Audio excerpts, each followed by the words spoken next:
Maybe there was a third person who had something to do with the Carter girl's death. Someone you know at Valley Center. There you go, back to Valley Center again, huh? That's where I came in. I've got a game to work. You're really reaching, aren't you? I just call him the way I see him. The day before the Miller trial was scheduled to begin, I got the good news that my missing witness was on his way back to the city. As I suspected, his business had been with some rainbow trout at a mountain hideaway. I called Dan Stewart immediately. Yeah, that's right, Dan. His office just got in touch with me. Certainly he'll be there. I'll have Evans brought in. We better have the Miller boy, too. We have nothing to lose, and we might gain a lot. Yeah, thanks again.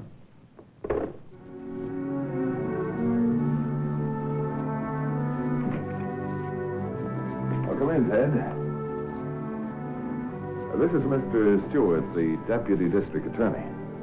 Hello, Ted. I still don't understand. Why are we here? Well, you see, Ted, Mr. Stewart and I are on the same side, the side of justice. We just approach it from the opposite direction, that's all. Mr. Matthews here believes he can clear you. Yes? Mr. Evans to see you. Send him in. Come in, Mr. Evans.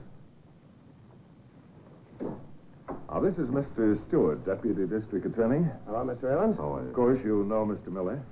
Yeah, we've met. I'll say we Take did. it easy, Ted. Fresh kid, aren't you? Have a seat, Mr. Evans. How long is this going to take? It's my day off. I've got things to do. We'll try to keep it short. Mr. Evans, you deny that you stopped at Valley Center just before the accident. I do. I know that you did stop. And why? And I can prove it. How? Very simple. A parking lot stub is very revealing. And I also talked to someone at the office you visited. Okay, so you know. Why did you lie about it, Mr. Evans? Well, why wouldn't I? I'm a baseball umpire, and I take enough abuse from the crowd as it is. They'd laugh me off the field if they knew I was being examined for glasses. Glasses?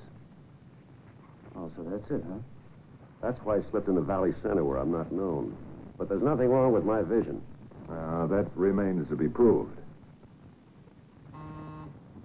Yes? I'm sending Dr. Todd in. Oh, good.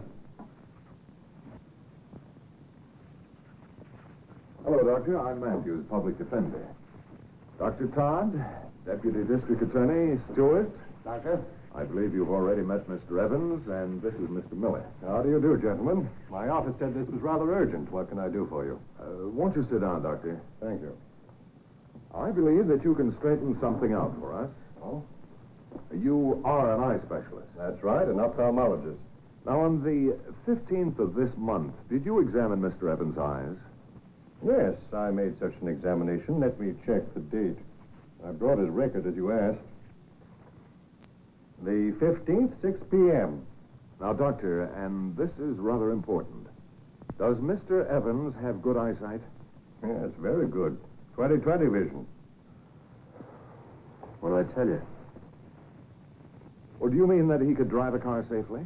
Of course. I merely prescribed reading glasses for him. Otherwise, his eyes are fine. Good try, Bart. Not good enough. Afraid you were wrong. Now, can I get out of here? Oh, just a minute. I understand that quite often in testing a patient's eyes, the pupils are dilated with a drug called hematropine. Correct. It enables us to tell how the eye muscles accommodate themselves to varying distances. And was this drug used in Mr. Evans' case? Yes. And would this in any way impair his vision? Indeed it would, for some time after. The patient's eyesight is very faulty. Poor resolution, blurred.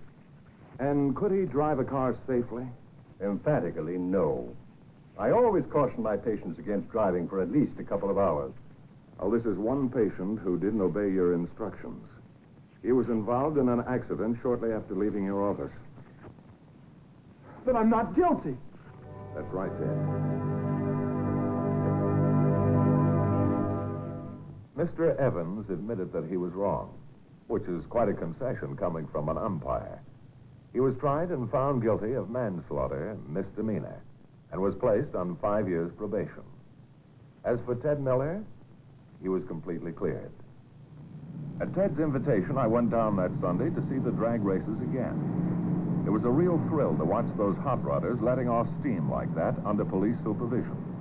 Ted was back behind the wheel again, and he did all right. They made me an honorary official. I think I'd better stop going to these drag races, or I'll start hopping up my own car pretty soon. The case you have just seen was brought to a fair and just conclusion through the efforts of a public defender.